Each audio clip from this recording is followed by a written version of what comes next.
Daily যখন আমরা একই রুটিনে বোর হয়ে যাই, তখন আমি তো স্পেশালি শান্তির খোঁজে চলে গিয়েছিলাম মায়াপুরে। Hi guys, this is Rupa and welcome to my blogs. তো আমি চলে গেছিলাম শান্তিপুরে, আর আমার সাথে গিয়েছিল আমার ফ্রেন্ড জয়দেব।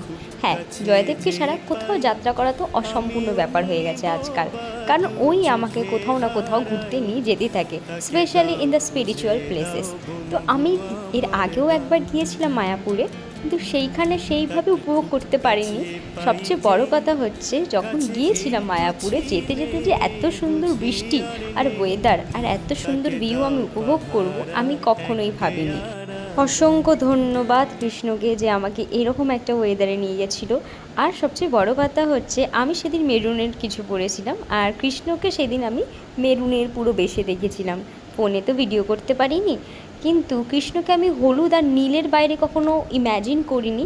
কিন্তু সেদিন আমি গিয়ে মেরুনের বেশে দেখেছিলাম। আর যেতে যেতে যে বৃষ্টি ছিল, কিন্তু আস্তে আস্তে পুরোটাই একদম রোদ্দে একদম খাকা করছে, তোমরা ভিডিওতে দেখতেই পাচ্ছ।